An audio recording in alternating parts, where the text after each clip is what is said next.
వరంగల్లో బీఆర్ఎస్ అధినేత కేసీఆర్ రోడ్ షోకు సంబంధించి మరింత ఇన్ఫర్మేషన్ మా ప్రతినిధి రవికాంత్ అందిస్తారు.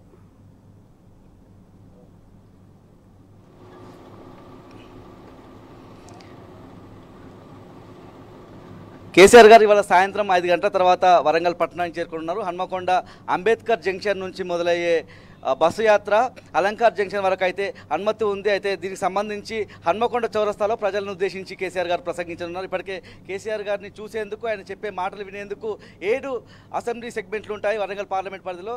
పెద్ద ఎత్తున అభిమానులు కావచ్చు, ప్రజలంతా కూడా తరలి వచ్చేందుకు సిద్ధమవుతున్న నేపథ్యం మనకు కనిపిస్తుంది. మనతో పాటు వాసుదేవరెడ్డి గారు ఉన్నారు.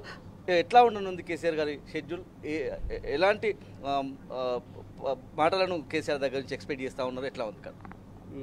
పార్లమెంట్ ఎన్నికల్లో భాగంగా నేడు వరంగల్ లోక్సభ బస్సు యాత్రలో భాగంగా ఈరోజు గౌరవ మా పార్టీ అధ్యక్షులు, అదేవిధంగా మాజీ ముఖ్యమంత్రి వర్యులు ప్రతిపక్ష నేత చంద్రశేఖరరావు గారు ఈరోజు వరంగల్కు రాబోతూ ఉన్నారు. ముఖ్యంగా సాయంత్రం 5 గంటలకు ప్రారంభమయ్యే ఈ యొక్క బస్సు యాత్ర దాదాపుగా 9 గంటల దాకా కూడా కొనసాగబోతూ ఉన్నది. నభూతో నభూషత్ అనే విధంగా ఇవాళ ఈ పార్లమెంటు పరిధిలో ఉన్న 7 నియోజకవర్గాల నుంచి వెళ్ళి పెద్ద ఎత్తున కూడా గులాబీ సైనికులంతా కూడా కదిలి రాబోతూ ఉన్నారు. ఇవాళ రాష్ట్ర వ్యాప్తంగా అనేక లోక్సభలో ఎన్నికల్లో భాగంగా బస్సు యాత్రలో కేసీఆర్ గారు మాట్లాడుతున్న సందర్భంలో వరంగల్కి ఒక ప్రత్యేకత ఉన్నది. ఇవాళ రాష్ట్రంలోనే ఒక చరిత్ర గల వరంగల్లో ఇప్పటికే బీఆర్ఎస్ పార్టీకి ద్రోహం చేసి పార్టీలు మారిన ఒక పక్క కడియం సిఆరి, మరో పక్క ఆరు రమేష్ను చెడుగుడు ఆడుకునే విధానంలో ఇలా బస్సు యాత్ర ఉండబోతా ఉన్నది. గులాబీ సైన్యం అంతా కూడా కసి కొద్దీ ఉన్నారు.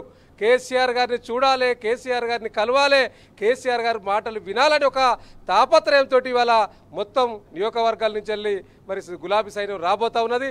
తప్పకుండా ఈరోజు కేసీఆర్ గారు చేపట్టబోయే ఈ బస్సు యాత్ర ద్వారా ఈ యొక్క వరంగల్ లోక్సభలో ఇంకా పార్టీ మొత్తం కూడా పెద్ద ఎత్తున లేచి కూర్చునే విధంగా తప్పకుండా ఉండబోతుందనే ఆశాభావం ఒక గులాబీ శ్రేణులుగా మాలో ఉన్నది. కాబట్టి ఈ యొక్క కేసీఆర్ గారు బస్సు యాత్రను విజయవంతం కోసం ఇప్పటికే 7 నియోజకవర్గాల మా పార్టీ ఇన్ఛార్జీలు, అదేవిధంగా నియోజకవర్గ ఇన్ఛార్జీలుగా మేము అందరం కూడా ఎవరికి వారుగా పార్టీ శ్రేణులను తరలించడానికి మా బాధ్యతల్లో ఇప్పటికే తలమునకలమైనాం. అందరూ కూడా సాయంత్రం యొక్క కేసీఆర్ గారు రాక కోసం ఎదురు చూస్తూ ఉన్నాం. నావల వెంకన్న గారు రైతు విమోచన కమిషన్ మాజీ చైర్మన్. మరి వాళ్ళ రైతుల విముక్తి కల్పించడంలో 10 ఏళ్ల కేసీఆర్ పాలన ఎట్లా ఉంది? ఇవాళ కాంగ్రెస్ హయాంలో రైతుల పరిస్థితి ఎట్లా ఉంది సార్? ఈరోజు గౌరవ మాజీ ముఖ్యమంత్రి గారు కేసీఆర్ గారు ఇలా వరంగల్ రాబోతున్న సందర్భంలో బ్రహ్మాండంగా వరంగల్ జిల్లా యొక్క రైతులు, మహిళలు, యువకులు అందరూ కూడా పెద్ద ఎత్తున తరలి రాబోతూ ఉన్నారు. మేము అందరం వెస్ట్ కాన్స్టిట్యున్సీ, వర్ధనపేట కాన్స్టిట్యున్సీ సంబంధించినటువంటి ఇన్ఛార్జీలు అందరం కూడా దాదాపు వరంగల్ సంబంధించిన పార్లమెంటుకు సంబంధించినటువంటి 7 నియోజకవర్గాల్లో దాదాపు 90,000 మందికి ట్రాన్స్పోర్టేషన్ ఇలా అరేంజ్ చేయడం జరిగింది. దాదాపుగా బ్రహ్మాండంగా ఇలా హన్మకొండ పట్టణం అంతా కూడా గులాబీమయం కాబోతూ ఉంది. అలాగే ఇలా రైతులు ఇలా కాంగ్రెస్ ప్రభుత్వంలో రైతులందరూ కూడా చాలా గోసపడుతూ ఉన్నారు. సాగునీరు లేక, కరెంటు లేక, అలాగే పండించినటువంటి ధాన్యానికి ఆ అరకొర ధాన్యం కూడా కొనేటువంటి పరిస్థితి ఈరోజు కాంగ్రెస్ ఫెయిల్ అయిందనే విషయాన్ని ప్రజలకు మీ ద్వారా తెలియజేస్తూ ఉన్నాం. ఇలా రైతులు అనేక సందర్భాల్లో కేసీఆర్ గారిని ఇప్పుడున్నటువంటి కాంగ్రెస్ ప్రభుత్వాన్ని పోల్చుకున్నప్పుడు అసలు నక్కకు నాగలోకనుకున్నంత తేడా. ఆ రోజు ఒక 50 లక్షల ఎకరాలు పండిస్తే ఈరోజు నాట్లేసి లక్షలాది రూపాయల పంట నష్టం ఇలా రైతులకు జరుగుతూ ఉంది. అనేక 25-30 వేల ఎకరాలలో ఇలా పంటలు ఎండిపోయి రైతులు గోసపడుతూ ఉన్నారు. ప్రత్యక్షంగా కూడా గౌరవ మాజీ ముఖ్యమంత్రి కేసీఆర్ గారు పొలాలలో పర్యటించడం జరిగింది. అన్ని జిల్లాల్లో నల్గొండ కావచ్చు, వరంగల్ కావచ్చు, అలాగే కరీంనగర్ కావచ్చు, అన్ని జిల్లాల్లో కూడా పర్యటించి రైతుల యొక్క గోసను తెలుసుకోవడం జరిగింది. ఇప్పటికైనా రేపు జరగబోయే పార్లమెంట్ ఎన్నికలలో కేసీఆర్ యొక్క నాయకత్వాన్ని, అలాగే వరంగల్ పార్లమెంటు అభ్యర్థి సుధీర్ కుమార్ గారిని వరంగల్ ప్రజలు నిండు మనసుతో ఆశీర్వదించి మంచి మెజారిటీతో గెలిపించాలని మీ ద్వారా ప్రజల్ని, రైతులని, యువకుల్ని, మహిళల్ని, మేధావుల్ని అందరినీ కూడా మీ ద్వారా విజ్ఞప్తి చేస్తాను. ఇవాళ వరంగల్ పశ్చిమ నియోజకవర్గం నుంచి ఎట్లా ఉండనుంది? ఎంతమంది తల్లిదండ్రులు? ఈరోజు మాజీ ముఖ్యమంత్రులు కల్వకుంట్ల చంద్రశేఖరరావు గారి రాక సందర్భంగా దాదాపు 90,000 నుంచి 1,00,000 వరకు ప్రజలు సంతోషంగా ఊరేగింపు ద్వారా ఉత్సాహంగా అంటే మళ్ళీ కేసీఆర్ గారిని ఎంపీ ఎలక్షన్స్లో గెలిపించి వారు ఆశీస్సులతో ఎవరైతే నిలబడ్డారో డాక్టర్ సుధీర్ కుమార్ గారి అంటే ద్రోహులకు నిజాయితీ పరులకు ఇవాళ ఎంపీ ఎలక్షన్లో యుద్ధం జరుగుతుంది.